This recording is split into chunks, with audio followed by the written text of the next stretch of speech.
Hi, my name is Jengero, and I'm a real estate agent with Keller Williams Realty. And this is episode number 58 of Stow Place Like Home, where I talk with people in and around our community. Today we're talking trash. So I'm talking with Patrick today, the owner of Mr. Trashman. How you doing? Good. Thank you for doing this. Yeah, my pleasure. So tell us a little bit about your business. Like, when did you buy? When I know you took this over from someone else. Yeah. So Mr. Trashman started in 2007, Mm-hmm. and the individual who started it ran it until 2016 when I bought it from him.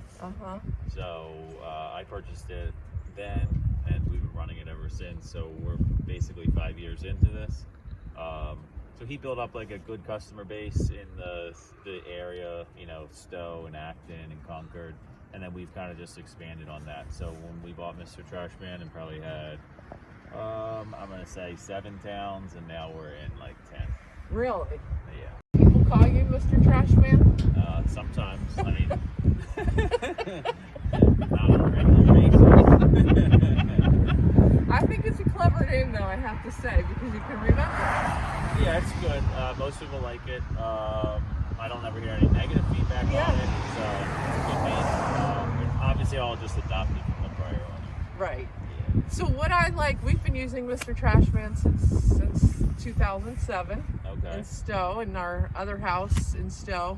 And what I like about it is that it's local, and actually I know the owner, which is rare, and I think I appreciate that. And in real estate, I also tell my new buyers about it, because I think people like to stay local, and it's nice to put a face with the name. And how are you trying to grow? Where are you focusing on getting more business? Well, right now we're just trying to expand the current towns that we're in. Yeah. So, I mean, we have a very strong business in Stow, and very strong in Acton. And then, like, Bolton is growing rapidly. So we've been in Bolton for like 4 years. Yeah. But, in all the towns that we're in, we're just trying to densify where we already are. So we don't have any direct plans to go into like any new communities. Right. But the name of this business is to try to get people as close as possible. So, like, we can keep our rates lower in the towns that we have more density in, because we can pick up customers faster. Right. Which means it's not as much expense going from one customer to the other. Exactly. So I understand. If we have to drive for 1 minute to get to the next customer, it's, it costs more than when we drive for 30 seconds. Yeah. So we're just trying to densify that and get customers in the towns that we're already in. Okay. I also know that you are the least expensive of most competitive of the other services, which is also... Yeah, so one of the things that we do over everybody else is that we don't offer like a new sign-up discount. All of our customers are basically paying the same thing. Our service is $41 a month. Yeah. We have competitors that are charging $55 and $60, but they're signing them up at $40, and then over 2 or 3 years they're raising their rate to $60. Well, we don't do that. We keep everyone down at this same price, and it keeps it efficient, and then word of mouth spreads that we're the cheapest out of anybody. Yeah. And the more efficiently we can run the business, the lower we can keep that price. Yeah. Does that make sense? It does, makes total sense, Yeah, so that's our goal. Yeah, because I find that's what happens with internet and cable, right? They offer the special, and then next thing you know, you're paying $60 a month. Yeah, exactly, because you stop paying attention, you put it on auto pay, and the next thing you know, they raise your rate, and you're not looking at the bill anymore. So I have a couple trash questions. Sure. So, Tom, can you come over here with us, please? So there's a sign somewhere that says, where are you supposed to put this? All right, so show me how to put the trash. All right, well, we would prefer it kind of looks like this. Okay. But for our guys, it doesn't matter. So our guys get out of the truck to service your bin. So we want it at the end of your driveway so that we clearly know that it's out. So, like, if you left it back 10 feet, the driver's going to say, well, is that out or not?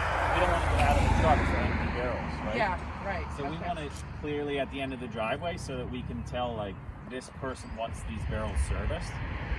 We don't care where the handles go, because our driver's going to get out of the truck and he's going to wheel it over to the truck anyway. Okay. And then he can actually tell like what's inside, whether it's trash or recycling, whether it's contaminated or not.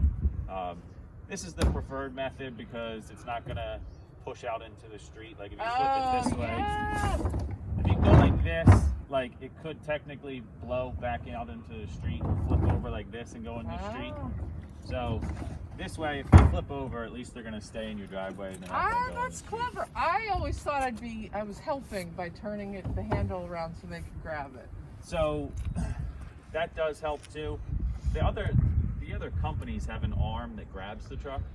And they need it to be this way. I see. Because they have to pick it up so that the lid opens. Yeah. But our trucks don't matter because we're wheeling them over to the truck anyway. Does that make sense? Yes. Yeah. So I have to tell you a story. So our youngest daughter, who's 16, that's her job to take the trash out.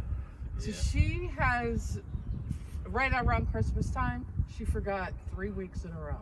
Oh yeah. So Christmas time, you know, when you have a ton of trash. So her